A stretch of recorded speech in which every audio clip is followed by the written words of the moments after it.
Marlena Fiol, Ph.D., is a globally recognized author, scholar, and speaker. She explores the depths of who we are and what is possible in our lives. In this interview today, she shares her journey from an abusive upbringing in Paraguay to escape love and loss in the United States, and finally on to forgiveness and reconciliation. That's quite the journey.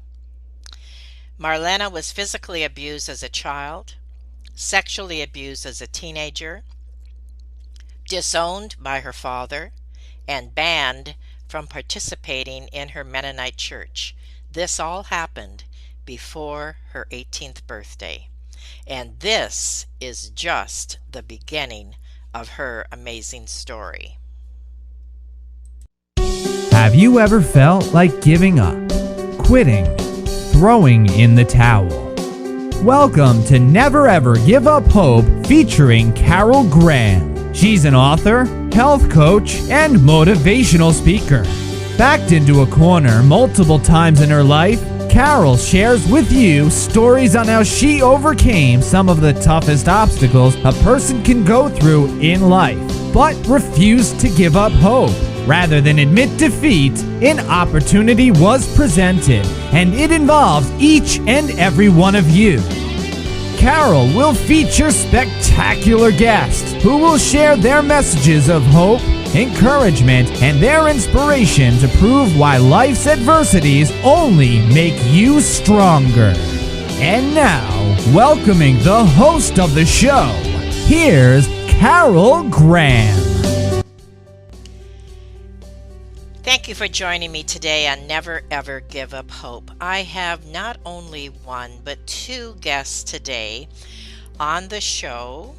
The first I introduced at the top of the show, Marlena, and with her she has Ed O'Connor, who is her co-author in two of the books that she has written. She's going to share her story and whatever Ed is going to share as well, as they have been together, which they will share that journey with you as well. So let's start at the beginning and share a bit of your story. Thank you, Carol. It's wonderful to be on your podcast. Thank you for inviting us. And the topic is fabulous. Never ever give up. And it can mean things at different levels. And I hope we can delve into that a bit today. But I'll start with my childhood story and then we'll go from there. Okay. My parents were Mennonite medical missionaries in Paraguay, South America. In 1951, the year I was born, they took their 5 kids, all under the age of 7, to Paraguay to found a leprosy hospital in a low German Mennonite community in Paraguay. It's a low German community because my parents are of Mennonite background. So there were a number of Mennonite colonies in Paraguay who helped them establish this leprosy hospital. And so I grew up in a Mennonite low German community. And the first 10 years of my life, I went to school in a little one-room schoolhouse on that leprosy station in German. My father and my mother, who was a nurse, my father, doctor, was my hero. He was known throughout the country and eventually throughout the world for revolutionizing how leprosy is treated on the planet. And we can talk more about that later. I think we will, because it relates very closely also to our second book. But as far as my childhood, I both admired him as a hero doctor and I resented his brutal disciplinarian approach toward me and the confines that he and his Mennonite church put on my life. And so I was a very rebellious kid. At age 10, I was sent to the capital city of Asunción, the capital city of Paraguay, to go to school because there were no more teachers that could teach us after the age of 10 on the leprosy station. Mhm. So here I am on my own, pretty much on my own, unsupervised, naive, rebellious, Mhm. looking for love, maybe one could say in all the wrong places. And you can imagine that this didn't turn out very well. This is an attractive teenager as she moves on into this story, which again helps it not turn out well. Yeah. So I was sexually abused by a much older married man. My father, not surprisingly, disowned me. Oh dear. My Mennonite church, which, with all of my rebellion against the confines of the Mennonite church, the one thing I loved was to sing those Mennonite hymns. We would sing in 4-part harmony, and I played the organ for the Mennonite church services. And the church banned me from participating in any of those services after I was stood in front of the congregation and told them what I had done, or what had been done to me is the way I see it today. But at the Right. time, I thought I was absolutely the sinner, and I understood why they banned me from participating.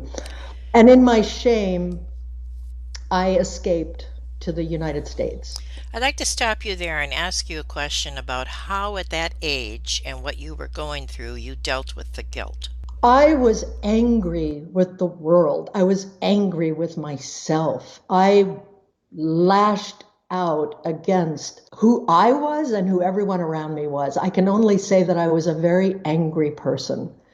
And in some ways, Carol, if we go to the topic of this podcast, at that time, at that young age, what never giving up meant to me was to continue fighting. Mm. Fighting and lashing out and rebelling, maybe not even understanding completely how angry I was at myself. Right. Just knowing I was angry at the world. And that at that time was my understanding of never giving up. I think we will dig a bit deeper into that as we go farther into this story. But I would say at age 18, that's where I was at. So I escaped to the US. But the thing is, we never escape from ourselves, do we? Hmm. So I thought I was escaping. But the truth is, for the next 15 years, I created one disaster after another. And I think that's sometimes what our anger can do is Hmm. we get beaten down and we come back up fighting. We get beaten down, come back up fighting. Never really, or at least I can say for myself, never really confronting that I might have some responsibility in what was happening in my life. I was married twice, divorced twice by the age of 35. I did continue my education. I did push through to outward and worldly success.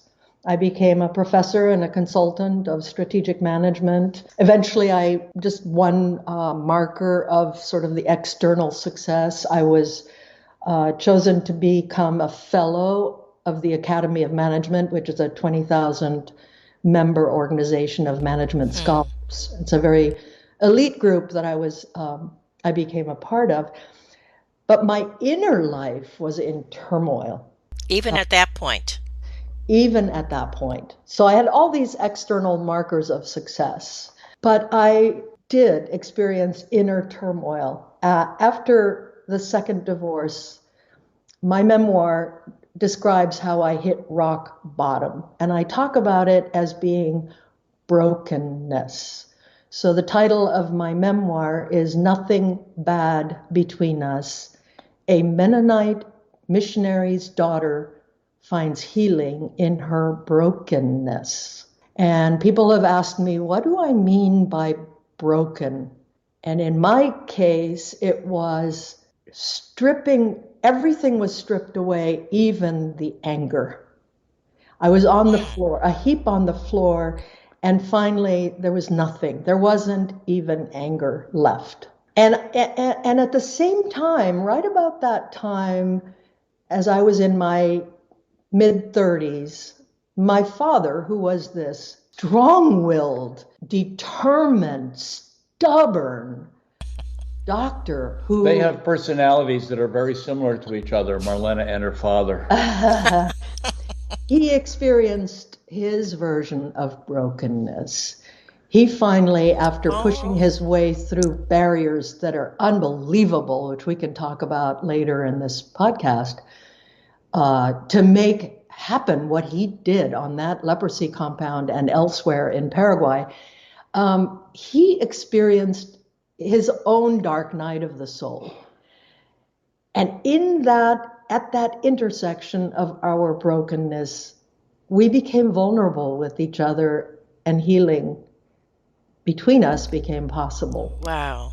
And just to end that first story about my childhood and my relationship with my father, in 1988, this was at a time when there was already some vulnerability in our relationship, but we hadn't validated it. We hadn't acknowledged it. And my parents asked me to be the MC for their 45th wedding anniversary, which I was shocked because, frankly, we still had a somewhat, the relationship was not comfortable. Right, okay. And you had siblings who would have fit that role beautifully and who had relationships that were absolutely more positive. So this is out of the blue. I was a bit shocked, but I did it, and it was a wonderful ceremony. And at the end of it, and I described this scene in my memoir, at the end of it, we're sitting in my parents' living room, and my 7 siblings and all of their spouses and kids and grandkids, and just a huge group of people, and everyone is talking and carrying on. And I'm sitting quietly with my father on their saggy, squeaky sofa. And I take his hand in mine and I say to him in our native Low German, "Du hast nicht zwischen uns." And what that means, translated, is there is nothing bad between us. Aww. And he looked at me and he said, "Nee, du hast nicht zwischen uns." And from that day on, that's what we said to each other at every goodbye. And it's the last words we spoke to each other. And so that's the title of the memoir, Nothing Bad Between Us. That is an amazing title that I believe, even as you're talking, but even also just by looking at the title, people will relate. Because when I read the title, my very first thought was, because of past abuse, those people in my life, I can say that there is nothing bad between us. So I think that many will relate in different ways. So that is a very captivating title. And thank you. I know you want to explore that a bit further. I also appreciate your definition of brokenness. That too struck a chord with me, as I know it will with many in the audience. So just continue now with whatever part of the story that you would like to share, or any part of what we just discussed.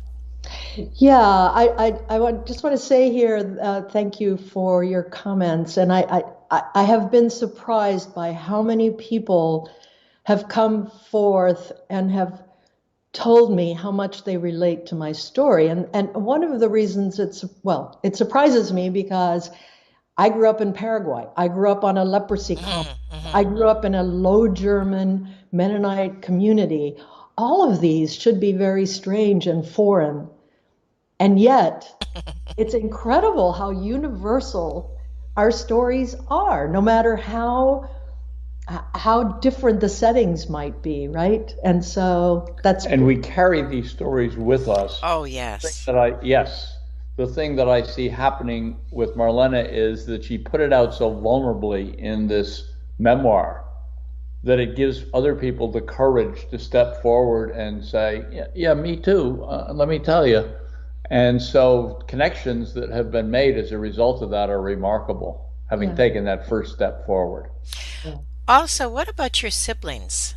Now, how did they respond to you, maybe when you left?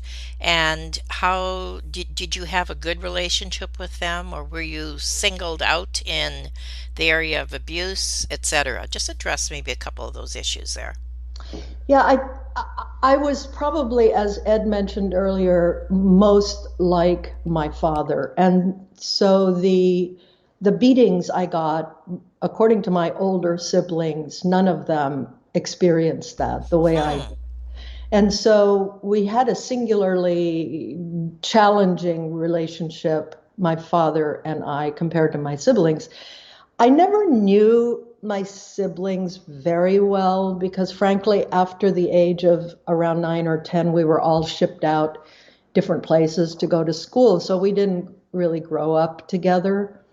Um, I will say that there have been some challenges in the writing and putting out Mm, my hmm. story, even though my memoir doesn't address my siblings hardly at all. And yet it ruffled feathers, to put it mildly, that I would put out our dirty laundry. Yeah. Right, We right, were a respected Mennonite missionary family, and Mennonites all over the US and Canada and Germany and elsewhere in the world.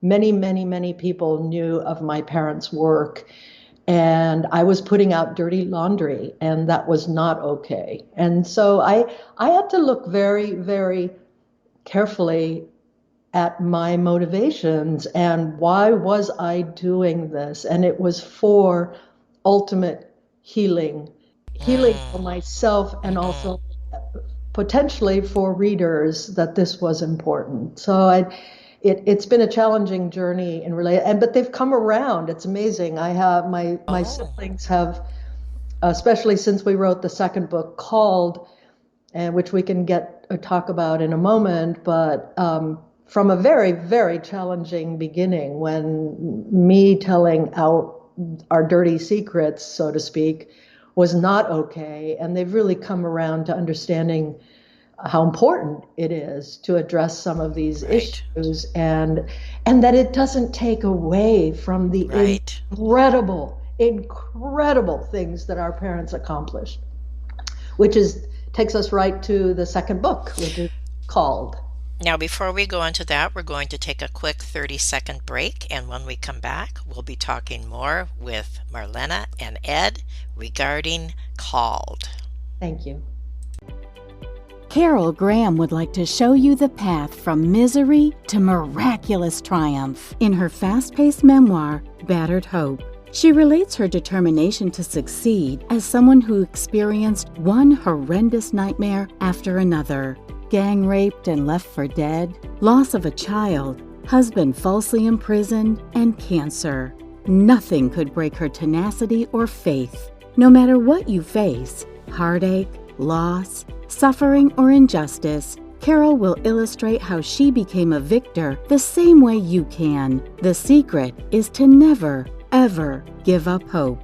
Order your copy at Amazon or batteredhope.blogspot.com.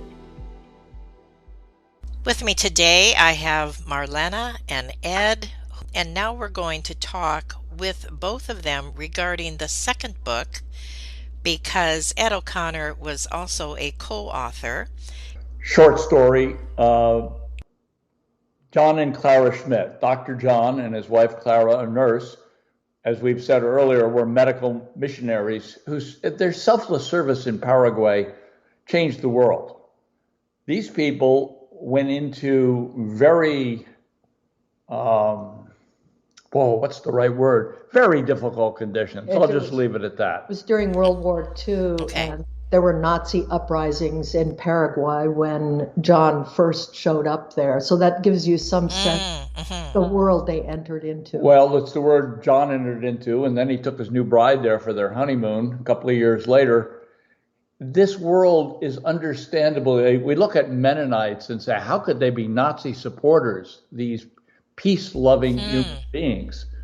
Well, they have been stuck out in the Chaco, the western part of Paraguay, which is a place where no white person supposedly was able to live.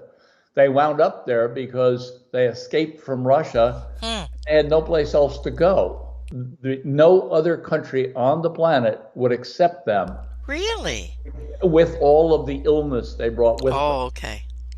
And Paraguay was willing to accept them and push them out into this Chaco region of Paraguay, which was sitting in the crosshairs between a war which the Paraguayans were having with the Bolivians. And the Paraguayans say, hey, we'll put these people out there in the Chaco and we'll claim that's our land. And the Bolivians didn't buy that at all, but that's just background information. So this is the situation that John Schmidt, my father, confronted when at age 30 he became the first doctor for this group of Mennonites out in Paraguay. First doctor to stick anyway. I had one before who was a guy who flunked out of veterinary school but called himself a doctor. Sorry. Oh, it was very difficult times out there. So these were his people. They came, the people that Dr. John was part of came to the United States in the 1870s and turned Kansas wheat fields from wastelands into wheat fields to the breadbasket of America. And the people who went to Paraguay were of the same background, the same Mennonite background. There are many Mennonite backgrounds, but they were of the same one. And they escaped from Russia at a later point in time in the 1930s, late 1920s. And he felt called to take care of his people. Just coming out of medical school with no background in that kind of work. So he winds up in Paraguay. Well, naturally, these people there want to go back home to Germany. They think Germany will win over Russia and they'll get their land back. And so they're Nazi supporters. Dr. John shows up from the United States, from Kansas, and can't understand, because he has an American perspective, how they could believe this. So he's in the middle of great controversy, which we can settle off to the side for a minute.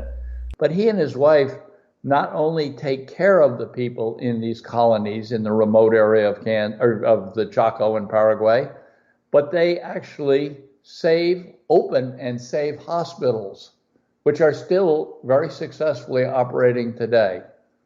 They then came back to the United States, got very bored in living a highly successful life in the United States, very bored, and they needed a challenge. And they were offered this opportunity to go back to Paraguay by the Mennonite Central Committee, who was providing some of the resource support for their work, along with the American Leprosy Mission. They are supposed to go back and build a leprosy colony to confine people the way leprosy people were treated at that point in time on the planet. In 1951, leprosy patients were isolated. They were treated like criminals. Like animals. And so this is what he was supposed to do. Father was supposed to go to Paraguay in 1951 and start a leper colony. And he had different ideas about that. Very different ideas. He decided that that was not a humane way to treat people and that he would treat them in their homes. Fairly unheard of at that point in time. He would always say, people with leprosy are not lepers. Do not ever use that word. They are simply people with dignity like you and I who have an illness called Hansen's disease or leprosy. And so what was it called? What was it? What was the other name? Hansen's disease is another word for leprosy. Okay. And what he was really fighting against was the stigma of calling lepers. Yeah. So he'd go out on horseback and find these people in the wilds of Paraguay. Who were hiding so that they wouldn't be locked up, and began treating them that way. And only the very sickest were ever brought back to the leprosy station. To live with us. Yeah. To live with us, yeah. As Marlena says, to live with us, that's factually accurate. And nobody knew at that point in time what caused leprosy. Nobody knew how it spread. So there's a big risk to the family going on here also. Right, of course. His sponsors, the American Leprosy Mission and the Mennonite Central Committee, cut off his funding because he wasn't doing what they sent him down there to do. The Paraguayan government officials said they were going to put him in jail.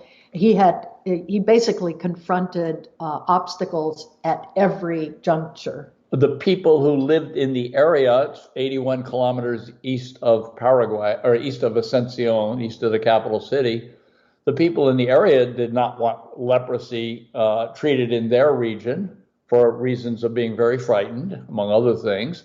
And so they also came down on top of him. So he's fighting against his sponsors, fighting against the Paraguay government, fighting against the people in the local region, and continues to move forward. Now, I'm going to ask Marlena to jump in here and tell one story of how the local people treated this effort to treat leprosy patients. My father was in Brazil studying treatment of leprosy in Brazil. Brazil at the time was considered to be the front runner of knowing about leprosy, but their model was to lock people up. And John, my father, was out there looking at what they were doing and studying the problem. My mother was at the leprosy compound as it was being built alone because John was in Brazil. And there were a couple of workers there, and they were putting some bricks on there. A building was going up, and so she had mortar all over her hands, and she sees a truck coming up over the hill with a bunch of men in the back of the truck with yelling and drinking from bottles, clearly drunk, a whole bunch of men, and there were rocks in the truck, and they were yelling in Spanish. A language she didn't really understand. She didn't even understand, but the coworker who was there working with her said that they were yelling that they were going to kill her and stop this satanic work. Que mueran todos, que mueran aquí, you're going to die. And they threw their bottles in the air and came down and took rocks off the truck. And my mother, clearly petrified, says to them, or says to the coworker, please tell them that I would like to drink coffee and eat zwieback with them. Zwieback is... Serve it to them. Serve it to them. Zwieback is a Mennonite bread, and she had a little bit of zwieback out there at the building site and some coffee, and she says, please tell them to come. I will serve them zwieback and coffee. And the men stopped and stared and could not believe this, and they dropped their rocks. They drank coffee with my mother. Before she served that, she said she would like to pray with them. That's right, a big part of the story. And she prayed with these men and then served them coffee and zwieback. And this is a true story. They dropped their rocks, they ate and drank with her, and they left and never came back. And so she was such a peace builder. My father was the bulldog, and she came along behind him and was the peacemaker. And so it's their story, their joint story, that is in this. They then went on to East Paraguay and did some more incredible revolutionary pioneering things.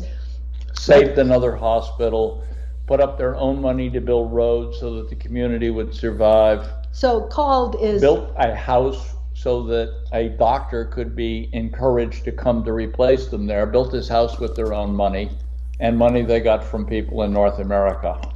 So Called is this epic tale that spans 6 decades. And I just want to say here that it is not a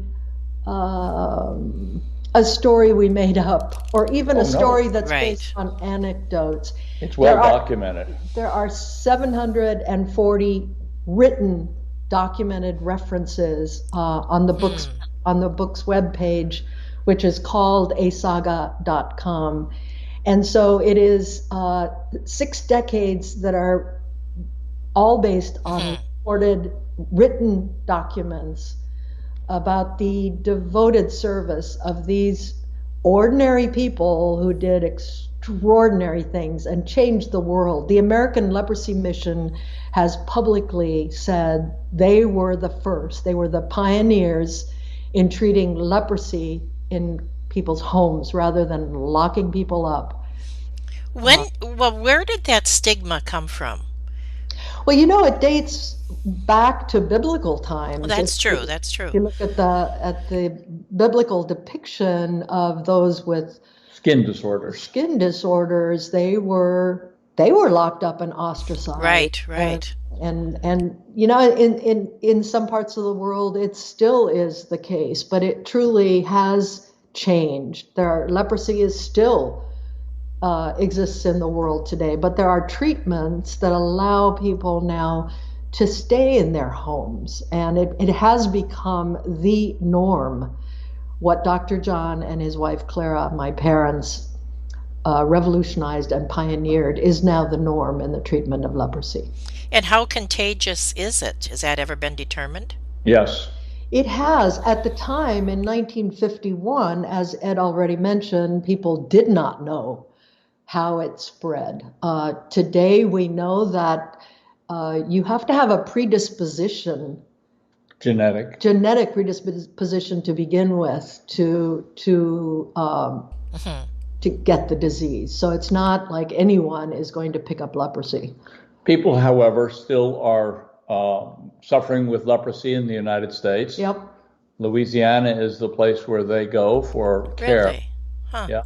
And there are as many leprosy patients or people with leprosy in the world today as there were 50 years ago. Oh my goodness. But what's different is that there are now ways of treating them that allow them to actually recover if the treatment starts at an early enough point in time. They're treated with, they can live a normal life with their family and their friends. And this is what is truly different today than in those days. Now, I just wanted to tie back to the story Marlena told about her mother. It is an example of the kind of material that's in the book called. There are many, many, many such stories. A man named Edgar Stows, who is was the chairman of the board of the American Leprosy Mission. He was also a high An official in the Mennonite Central Committee, and he's still alive. We've talked to him about his experiences working with Dr. John and Clara, and he is quoted as saying, "John made a lot of waves, and Clara came along behind him to smooth things over." And it is a great story of the way they together as a team never gave up. John would go out there smashing and bashing with his ideas, and Clara, whom I really loved being with, I had to start to cry here. I had the good fortune of knowing them. And she was just so loving and wonderful to be around. And they did it as a team. They never gave up. And made it work with their pieces each of them brought to the party. So I would say, going back to the theme of this podcast, it is, as Ed said, truly a story of a couple who never, ever gave up. They met one obstacle after another, and they pushed their way through. And it was their faith, their faith in God, as well as their belief in the dignity of every human being, including those who are ostracized, that kept them going and kept them always believing that they would never, ever give up. John's favorite Bible verse says, as I recall, "Act justly, love mercy, and walk humbly with your God." A verse out of the 6:8 book of Micah. Yeah. And that's the way he lived life. Absolutely, to the best of his capabilities. And if I could, I'd love to now say just a little bit about our third book. Oh, absolutely. Please do. And this carries the same story forward in yet another way. In a different way, yeah. The working title of this book is Healing the Wound. It is not yet published. It is the inner life. It traces the inner life of a tragic hero who was Dr. John. He changed the world. He changed how leprosy is treated, and he changed Amazing. the world for so many people. But he never fully, until the very end, confronted his own inner demons. And so it's a memoir of a Mennonite hero and the inner turmoil and his path to inner peace, to forgiveness of himself, forgiveness of those around him. It is a memoir. It is also an allegory, which describes what I believe is a universal longing for peace and for forgiveness, for inner peace and for forgiveness of self and forgiveness of others. And I see this as yet another level of never ever giving up.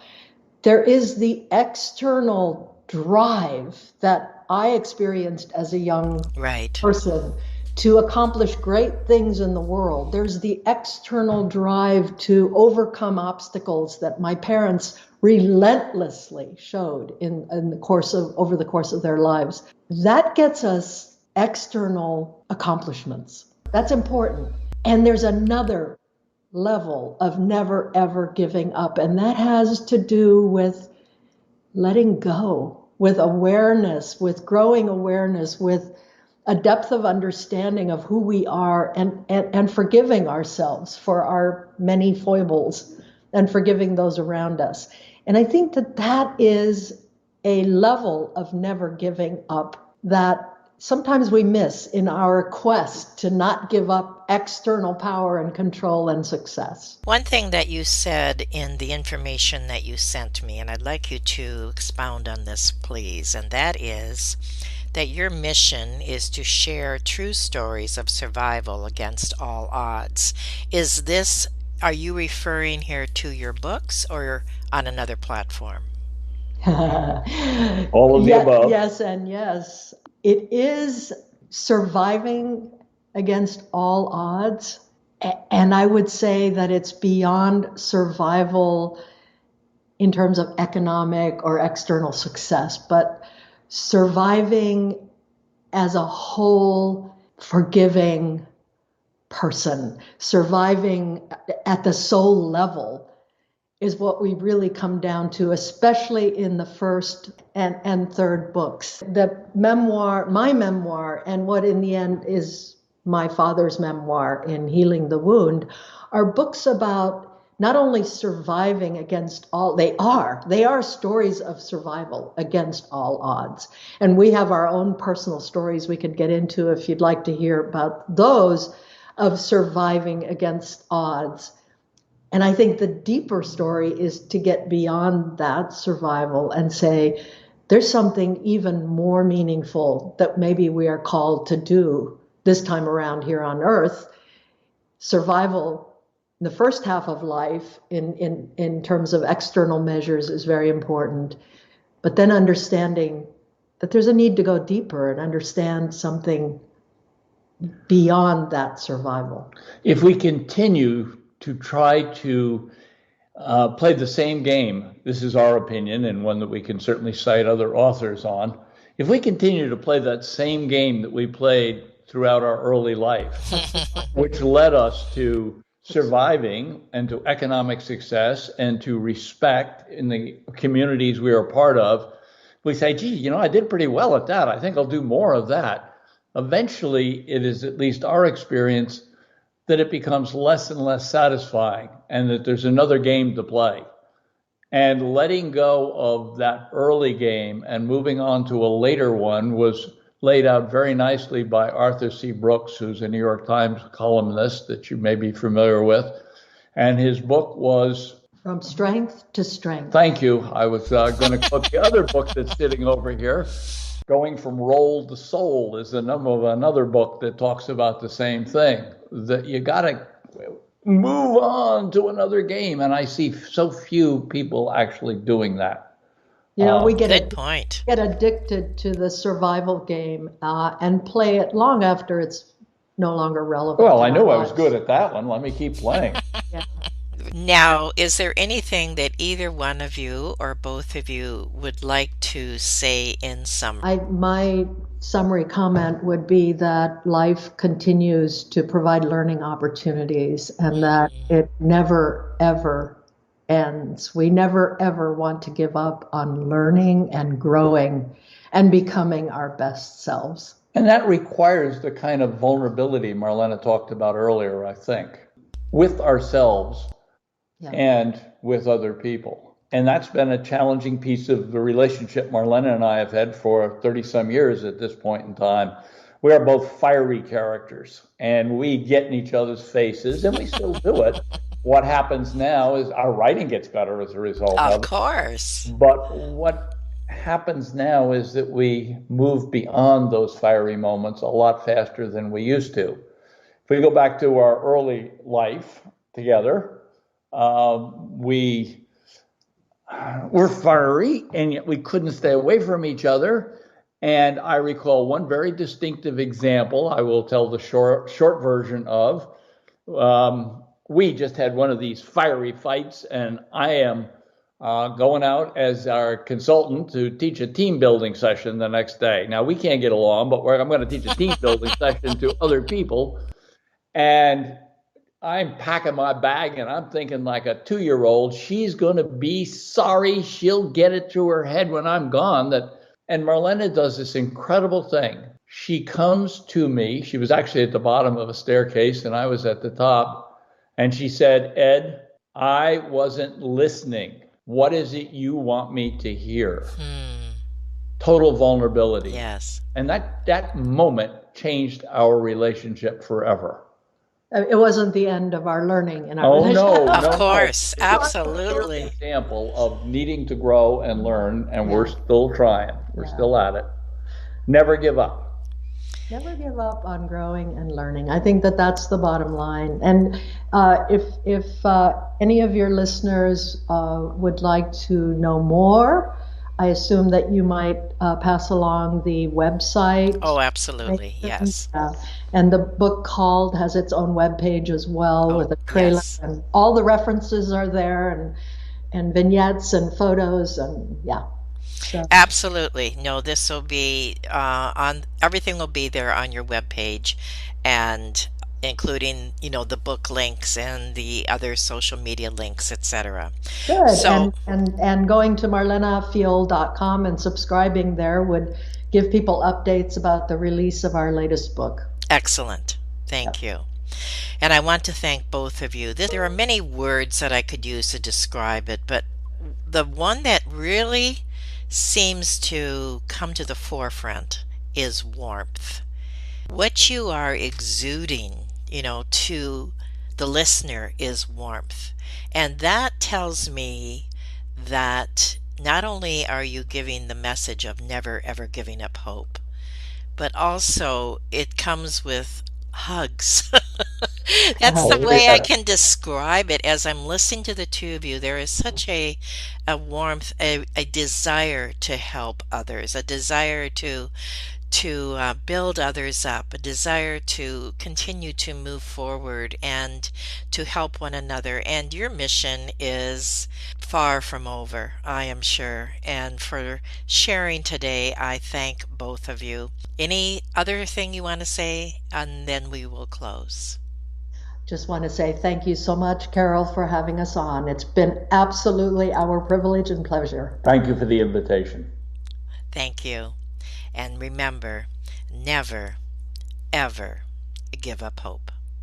Thank you for listening to Never, Ever Give Up Hope, featuring Carol Graham. Did you know that most people succeed because they are determined to? Quitting was never an option. Carol loves your comments and will respond to each one. So please subscribe and review this podcast. A rating of 5 stars would be outstanding and appreciated. Remember, if you are still here, there is always hope.